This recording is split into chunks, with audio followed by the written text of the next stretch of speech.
el mundo del Grial es el mundo por excelencia para trabajar esto del secreto, de la búsqueda, del fuego y de la transformación. Al estar trabajando la mitología, siempre tenemos que ser fieles a la consigna del mito, y la consigna del mito es el fundamento del origen. Quizás ninguna mitología no tiene un grial, solamente que no lo llama grial. Los celtas tenían un gran interés en trabajar este gran calderón, el caldero mágico. Porque el primer recipiente en realidad es el alma. O podríamos incluso decir el cuerpo. La transubstanciación celta, como en el mundo de Irlanda, ciertos personajes pueden lograr este efecto, como de pasar de un vaso a otro la misma sustancia. En ese proceso, que logra un efecto, podemos decir que el cuerpo viene a ser el grial.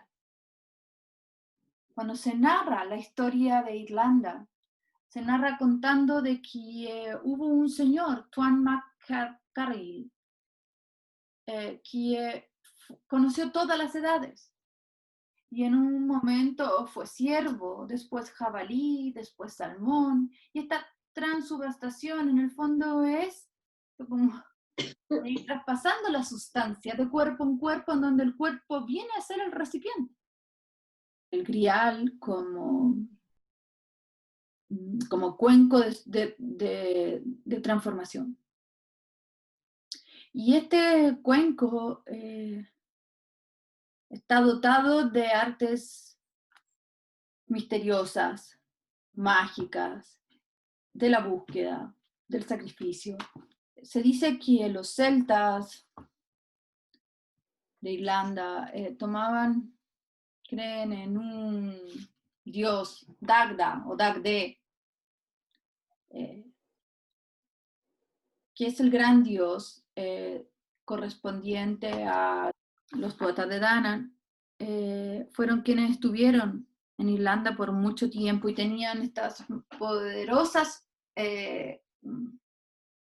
habilidades de lograr la transformación, la transubstanciación, porque ellos en realidad son los hijos de la luz y habían nacido de los Fon Moré, que es el principio de la oscuridad. Claramente aquí estamos volviendo a evidenciar el proceso de que la criatura se define a sí misma también como objeto que ha emergido del mar abismal oscuro. Y a ese mar abismal, misterioso, nocturno, oscuro, descontrolado y también temido, se le llama los Fon Moré. Este dios Dagda es el buen dios y tiene por consorte o por hija a Brigitte, la diosa de la elocuencia, de la luz, del conocimiento, el genio y la poesía, atributos tan importantes para el mundo celta. Y en esto tan coincidente con lo que es el mundo de los druidas. Los druidas, en realidad, ¿cuál es su máximo don? Es la visión, la elocuencia, la capacidad de magnetismo y dirección. Y por otro lado, el aislamiento. Hay una suerte de paradoja y muy, muy, muy bonita en en el druida, es decir, el aislamiento máximo, y por otro lado, el guía y pastor. Todos estos elementos no necesariamente convivieron históricamente en un momento. Mucho fue ficticiamente ensamblado gracias a los trovadores del medievales del siglo XII después de Cristo. Pero es que si bien no coincidieron históricamente, coincidieron arquetípicamente.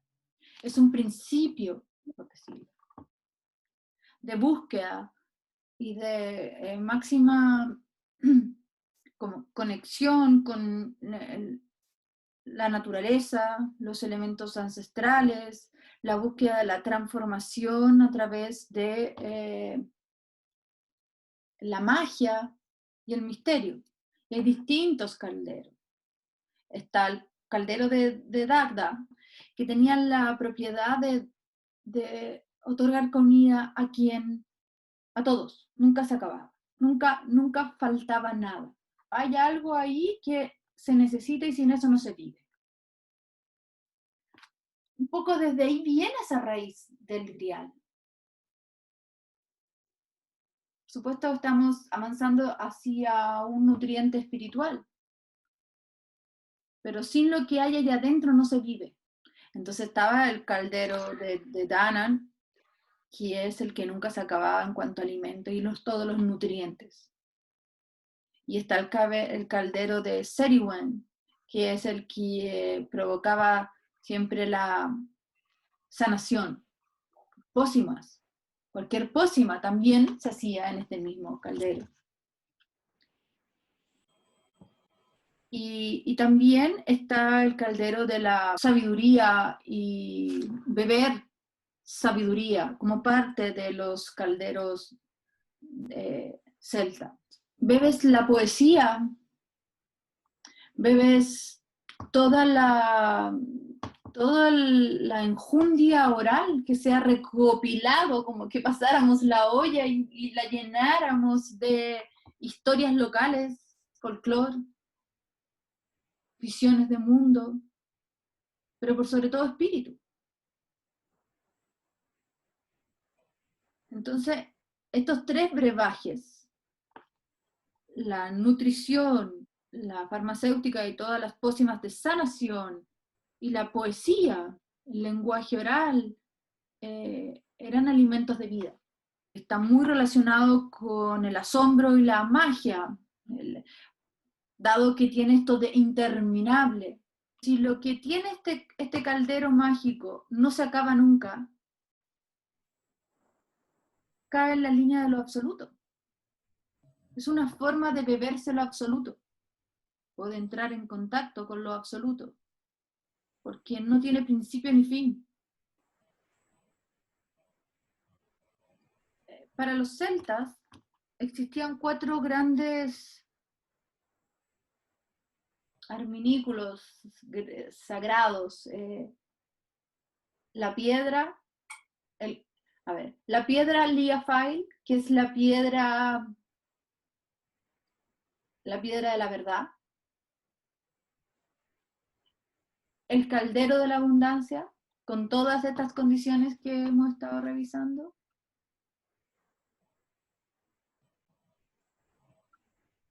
La espada de Luke y la lanza. Todos estos elementos que son propios de la mitología celta, oriundo de allá, y fueron tomados y embebidos en estas historias medievales, en la historia del gran rey Arturo. Y Merlín va a tener toda una misión que está relacionada con el Grial. La misión de Merlín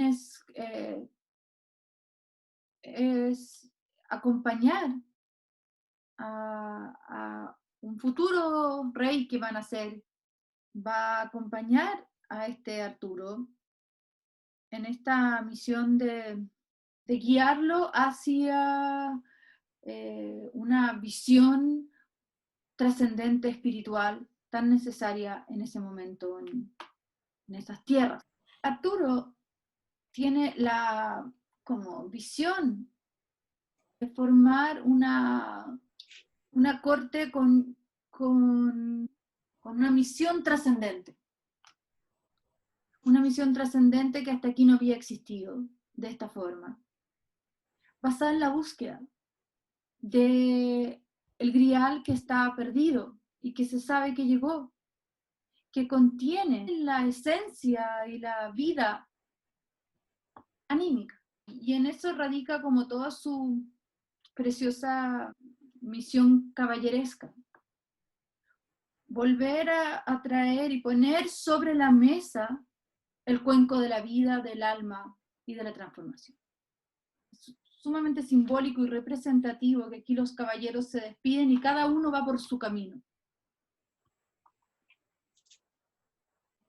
Es decir, cada uno toma su ruta de búsqueda. Van personas humanas con todo un ego en una misión exitosa de encontrar lo que el rey está pidiendo encontrar.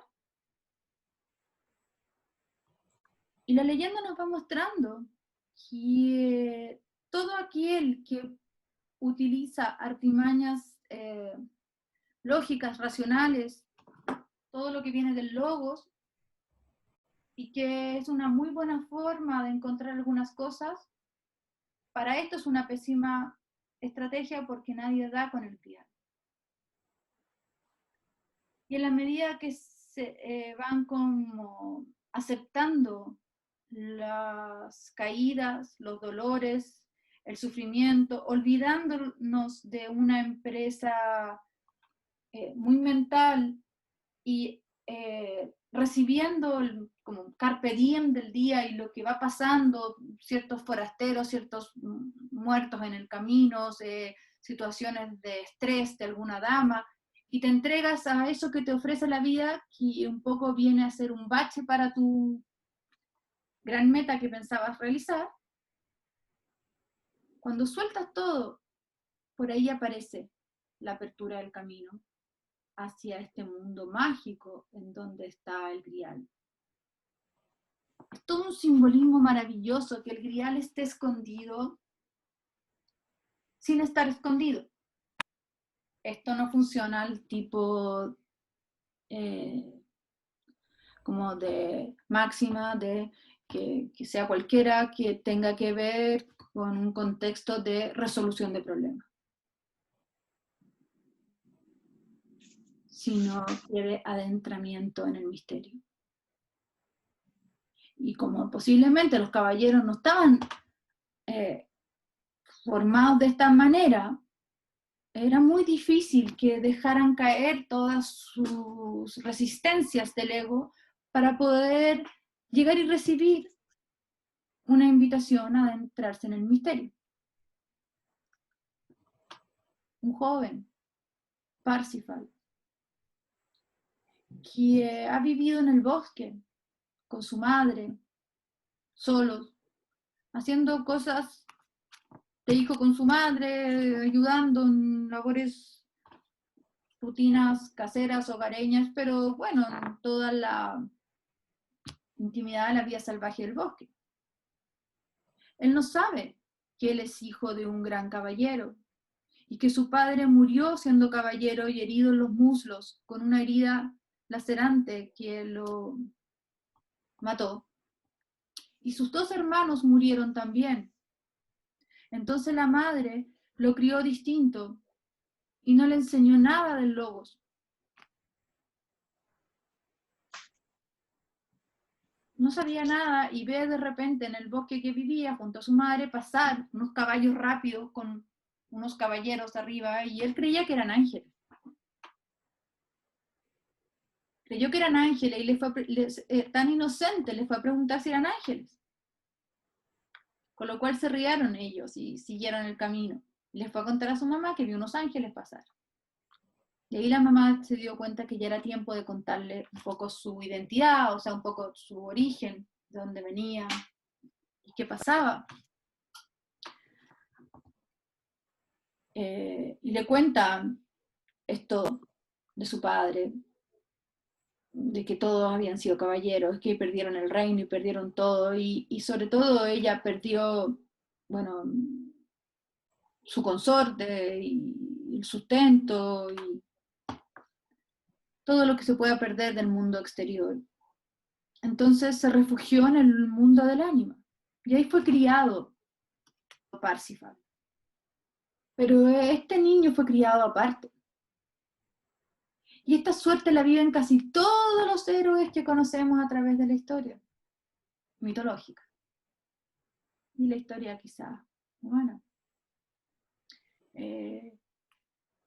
Con un padre caído, una historia que no conoce o no reconocido, o en una cueva. Que todos los héroes en realidad han vivido en un mundo cueva adentro. Y eso también es un símbolo. Como alejados del mundo demasiado identificado con el espíritu de sus tiempos. Y esto otorga una suerte de inocencia que la podríamos diferenciar un poco de la ignorancia agnóstica, en el sentido de que al no conocer las reglas no es que se las salta o no, tiene una intrepidez inocente para ir avanzando. Se dice que este Parsifal, cuando escuchó esto de su madre, esta historia que no había preguntado él, de inmediato él sabe que quiere ser caballero. Y parte. Y al parecer la madre muere, no más sale de ahí, pero él nunca se entera. Así que él va en búsqueda del grial mientras su cueva biológica había muerto en ese momento. Así que inconscientemente esto estaba sucediendo dentro de él. El pesar, el dolor, y la búsqueda de respuesta hacia el mundo de lo materno estaba dentro de él. Al comienzo, en esta búsqueda, Parsifal emula a los caballeros, como un niño chico que mira al más grande y hace todo como ellos lo hacen. Así que se pone en una visión un poco pragmática de encontrar el grial. Así que todo lo que pareciera por sus ojos no era importante porque él estaba en una búsqueda mental. Y se acerca a un reino mágico, herido, entero, entero, devastado por el dolor y la laceración del rey. Este es el rey pescador herido. Él encuentra este reino y lo encuentra todo muy curioso, le llama mucho la atención, es muy sensible para captar lo misterioso. Y también es muy sensible para captar el dolor y la laceración. Ve quién está sufriendo. Hay algunos caballeros que ni siquiera notan que hay dolor. Y en eso se anota un punto. Pero lo pierde en tanto que sabe que como caballero no puede hacer preguntas que antes, en su antiguo estilo, él hubiese hecho. ¿Qué te duele? ¿Qué pasa? ¿Por qué estás herido? Las preguntas que vienen del fondo de su corazón no las hizo. Porque ahora estaba siendo caballero y entonces no se atrevió a preguntar. Y vio pasar una preciosa copa de aquí para allá y una lanza sangrante con una punta con sangre y que después el rey se la ponía cerca donde tenía su herida.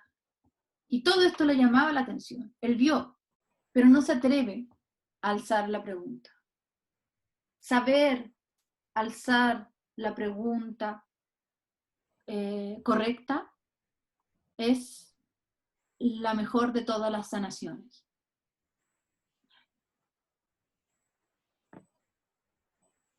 Parsifal no se atreve, entonces ya llega la hora de dormir, le ofrecen una recámara, duerme y el día siguiente es como si nada hubiese pasado, todo entra en una una onda muy, muy onírica, más onírica de lo onírico que ya había visto, pero ahora sí que nada, hacen como si nada hubiese pasado.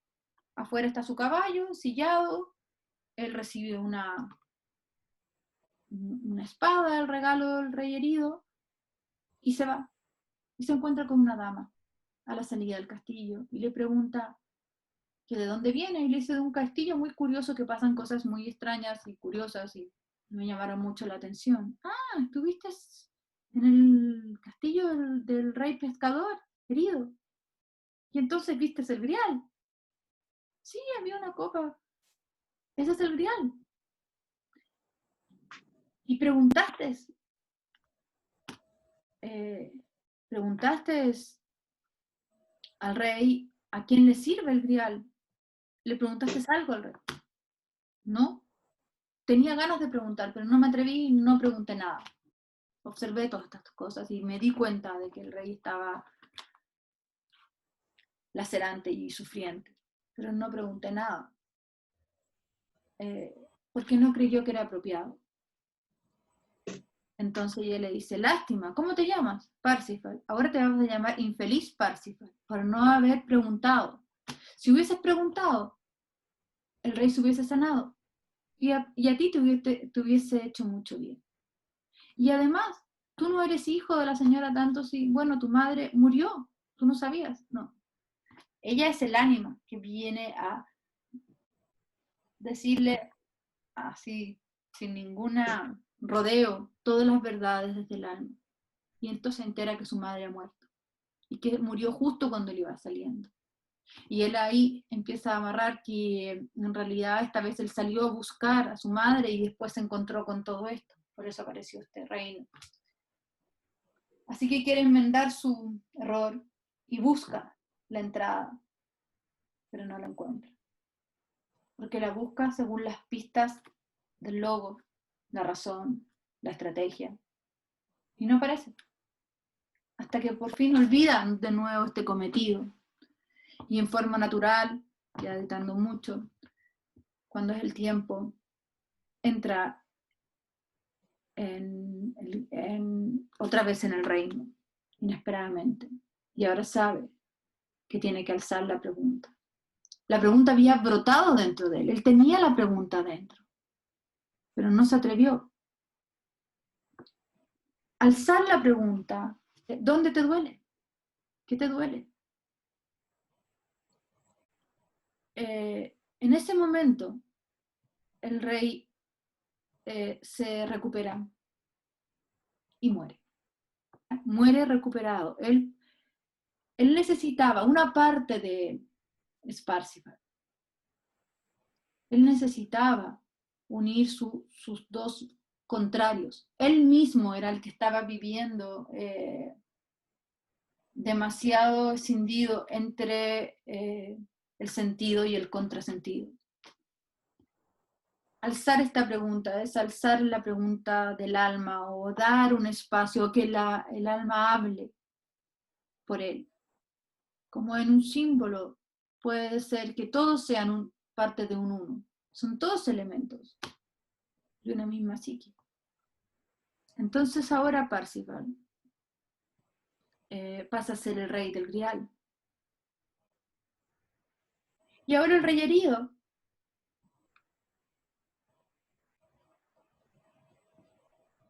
¿cuáles son sus ojos? Ahora es Parsifal. De alguna forma también esta herida significaba que no podía morir. La locera lo quema, le duele, un sufrimiento del cual no puede escapar.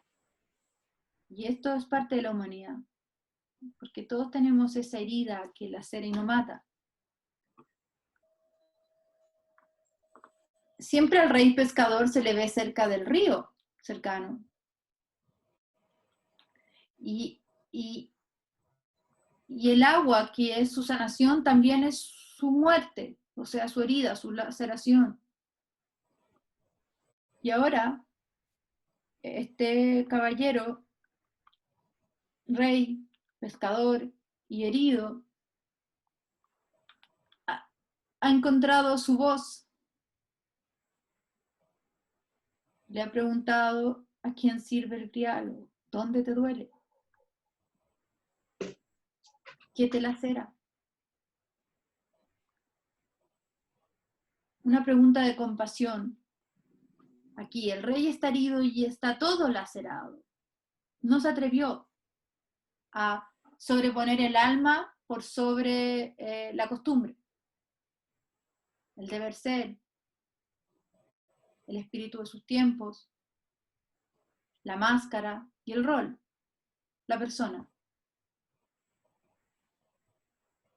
No se atrevió a obedecer a lo que le estaba dictando su sí mismo. Fue necesario salir y encontrarse con una proyección del ánima, la dama del grial, allá afuera, que le da pistas. Y como además le dice que su madre ha muerto, lo sensibiliza en el mundo materno. Un gran caballero que tiene todo el coraje para enfrentar todo tipo de bestias, dragones y cosas, no se atreve a enfrentar lo que le está dictando su alma. La leyenda del Grial son estas mujeres que se aparecen, estas ánimas portadoras de la verdad, que está hablando de la verdad del alma. Es la voz del Grial encarnada en una señorita que está afuera, proyectada. Pero ya luego cuando es el rey del Grial, ya no necesita quizás proyectarla afuera, porque es ser literalmente la transformación, es decir, ser el rey del Grial, el portavoz del alma. El recipiente y la esencia son lo mismo. La tierra es el cuenco y la esencia. Entonces las enseñanzas de los druidas van a estar muy ligadas al cosmos y la naturaleza. De una forma distinta que quizás el mundo más astronómico, más basado como en la naturaleza de la tierra, el agua, los árboles, las aves. Y los guías de los druidas vienen a ser esta misma naturaleza, en donde los grandes poderes ellos lo adquieren de todo lo que ha pasado sobre la Tierra, como las miles de vueltas que vive la Tierra, todo el aprendizaje que pueden recibir de los ancestros, es decir, el mundo feliz, el mundo de la llanura, de la vida, en la isla de las mujeres, la isla de las manzanas, son todos nombres para referirse a este otro mundo menos literal, más mágico, más misterioso, tan relacionado con el mundo de los muertos y los ancestros, donde está la fuente de la vida. Entonces, muchas veces se elegía vivir cerca de los cementerios para poder recibir toda la inspiración de los ancestros. Luego aprender de los árboles, o sea, toda la sabiduría de los árboles. Se dice que la palabra druida está relacionado con el cedro y la importancia del árbol en cuanto a símbolo por excelencia de la conexión entre los opuestos. Es decir, las raíces, tan importantes como estamos viendo aquí, como laberinto hacia lo trascendente, fuente de vida, germinación, y alter ego de lo que uno ve hacia arriba en las ramas y en las hojas. Es igual, pero es hacia abajo. Se forma como un todo, un mundo. Entonces estos son los grandes templos. Y en eso tuvo una ventaja Parsifal con respecto a los otros caballeros. No fue criado en castillo, fue criado aquí, en el medio del bosque, bajo toda la sabiduría del árbol. Este árbol es un axis mundo, en donde podemos encontrar como un símbolo por excelencia el sí mismo, dado que el sí mismo recibe todo de este mar inconsciente. Está en plena conexión también con la conciencia. Está este arquetipo de orientación, guía.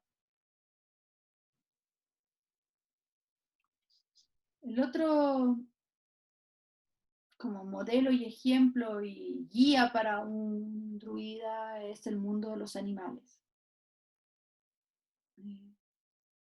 Aprender todas las destrezas del animal, todas las cualidades, la cualidad de la visión, el olfato. En una escuela de druidas, estos son los principios, adquirir estos elementos en el interior. Observando, viendo, gracias a la visión. La visión es la fuente. Y lo que viene de ahí, lo que brota de este caldero, se une y se reúne en estos versos que se mantienen en forma oral, y la memoria para el druida es muy importante. Entonces, en realidad, ellos hablan de que tienen 4 memorias: la memoria de la tierra, la memoria de los ancestros, la memoria de los árboles y la memoria de los animales. Todo esto puede estar contenido en un gran grial llamado la tierra,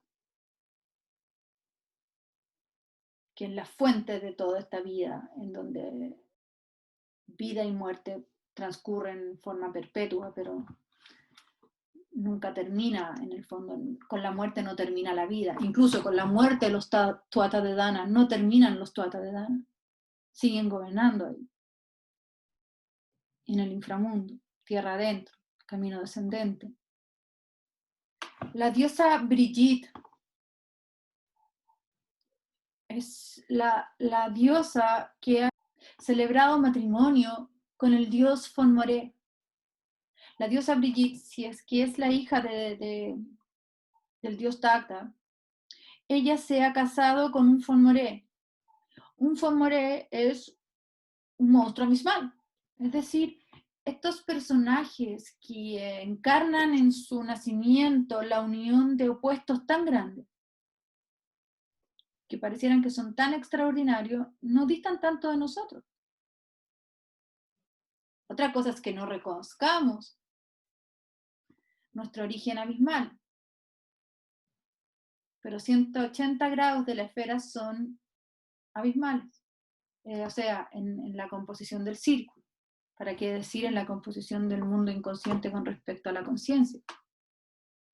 Entonces son representaciones mitológicas, son epifanías de la composición que todos llevamos.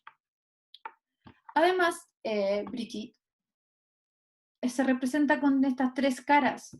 Finalmente es el Dios creador. Son distintas hipótesis, versiones, por donde miro son 3, pero en realidad es una Brigitte. Una tiene todo el genio y el talento artístico, la otra es el conocimiento, la visión y la literatura, o sea, pero no es la literatura escrita, es la capacidad de ser un buen orador. ¿Para qué? Para mantener la memoria ancestral. Como una idea de mnemosime. Y en realidad, ella es una. Ella tiene por consorte el más oscuro de los consortes. El principio del inconsciente, de la noche. Es una Hécate, ¿no?